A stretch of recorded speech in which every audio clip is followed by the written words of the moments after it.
Nikola Tesla कैसे अपने subconscious mind का यूज करते थे।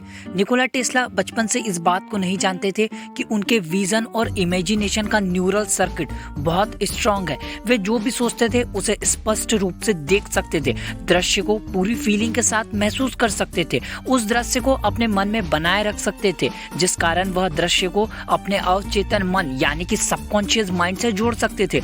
निकोला साहब अपने मन में जो चाहे देख सकते थे और उसे हकीकत में पैदा कर सकते थे। जब वह स्कूल में थे तब उन्होंने निगारा फॉल्स का एक चित्र देखा। झरने में गिरते हुए पानी को देखकर वो उसमें खो गए। उन्होंने देखा कि एक विशाल पहिया पानी की शक्ति से घूम रहा है। निकोला ने अपने अंकल से कहा कि मैं अमेरिका जाकर एक ऐसी मशीन बनाऊंगा जो पानी से शक्ति लेकर चल सके, और ठीक 30 साल बाद उन्होंने ऐसा ही किया। जाहिर तौर पर छोटी उम्र में उन्हें अपनी काबिलियत का अंदाजा नहीं था, लेकिन जब निकोला टेस्ला 7 साल के हुए तो उनके भाई की घोड़े से गिरकर मौत हो गई। वह अपनी ऑटोबायोग्राफी में कहते हैं कि इस दुर्घटना का दर्द वह कभी भुला नहीं पाए। इस घटना का दर्द उनके सबकॉन्शियस माइंड में अंकित हो गया। वह कहते हैं कि कई सालों बाद भी मुझे अपने भाई की मौत का वह सीन याद आता रहा।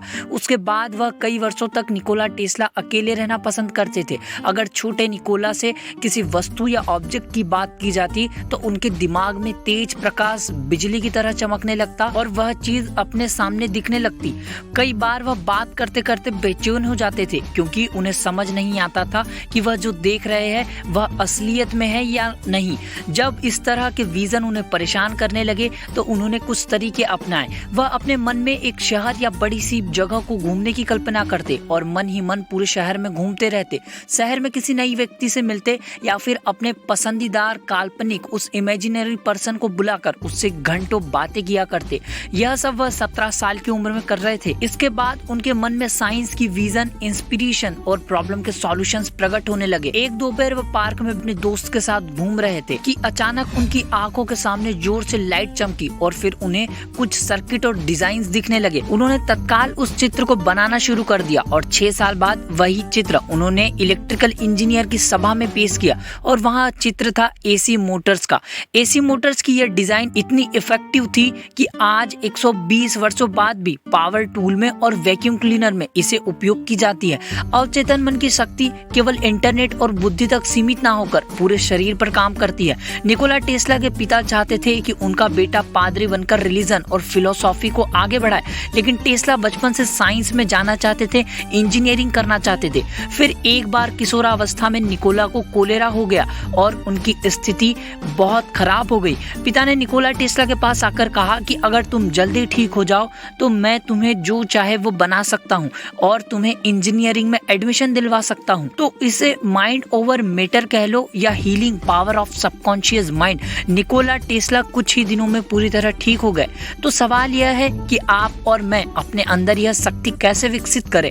अपनी ऑटोबायोग्राफी में टेस्ला साहब बताते हैं हर दिन सुबह उनके पिता उनकी मेमोरी और रीजनिंग स्किल को तेज करने के लिए उन्हें कुछ एक्सरसाइज देते थे, जैसे एक दूसरे के मन में चल रहे विचारों का अंदाजा लगाना, एक बार सुनने के बाद लंबे वाक्यों को बार बार रिपीट करना। इन अभ्यास के चलते वह अपनी एकाग्रता और कल्पना शक्ति को विकसित कर पाए, जिसके साथ उनके विजुअलाइजेशंस भी विकसित होते डेवलप होते चले गए। अगली बात जो टेस्ला कहते हैं कि दुनिया में ज्यादातर लोग बाहरी चिंतन में फंसे हुए हैं, उनको नहीं पता कि उनके अंदर असीम शक्ति काम कर रही है। टेस्ला साहब कहते हैं कि मैं जितने भी इन्वेंटर्स से मिलता हूँ इनमें धैर्य की कमी होती है। यह लोग किसी भी कल्पना को अपने अंदर रोककर उसे नजदीक से क्लियरली देखना पसंद नहीं करते। अगर यह लोग ऐसा करें तो वह अपने आइडियाज पर काम करते हुए उसे पूरी तरह महसूस कर सकते हैं और अपने समय के साथ अपने पैसों का नुकसान बचा सकते हैं।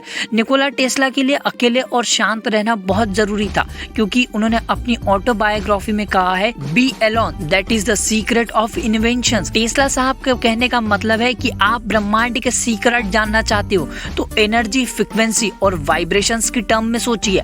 आपका चेतन मन एक रिसीवर है, एक स्रोत है जहां से आप सारी नॉलेज प्रकट प्रकट होती है। इसी से संपर्क करने के लिए आपको शांत और सचेत रहने की जरूरत है। टेस्ला साहब कहते हैं कि मैंने अपनी सारी पूंजी एक्सपेरिमेंट में लगा दी जिससे मैं नई खोज कर सकूं और मानवता की तरक्की हो।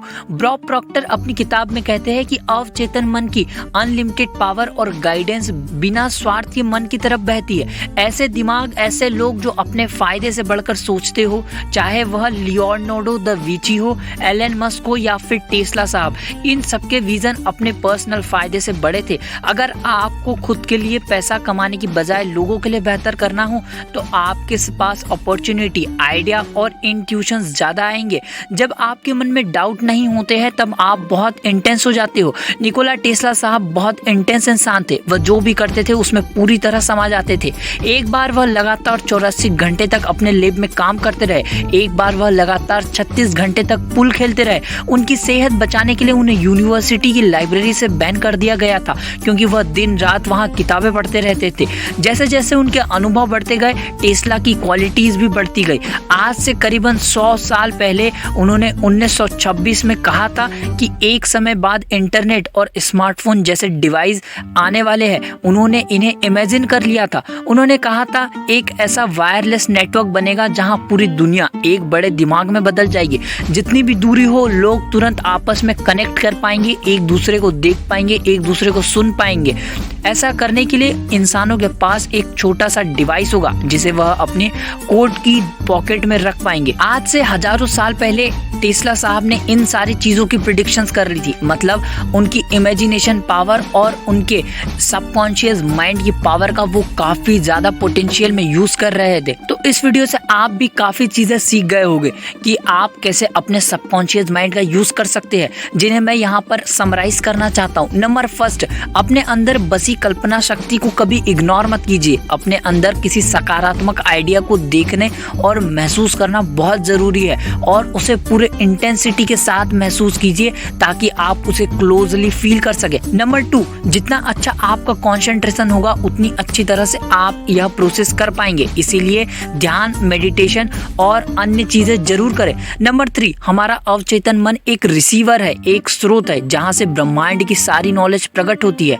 तो बस आपको शांत और सचेत रहने की जरूरत है और फिर देखिए कि आपका सबकॉन्शियस माइंड आपको कितनी सारी चीजें दिलवाता है। वीडियो अच्छा लगा हो तो लाइक जरूर करना, चैनल को सब्सक्राइब जरूर करना और अगर आप जानना चाहते हो कि 70 सेकंड मैनिफेस्टेशन कैसे काम करता है तो इस वीडियो को जरूर देखें। और अगर आप साथ ही ये भी जानना चाहते हो कि अपने सबकॉन्शियस माइंड को कैसे रिप्रोग्राम किया जा सकता है तो इस वीडियो को जरूर देखें।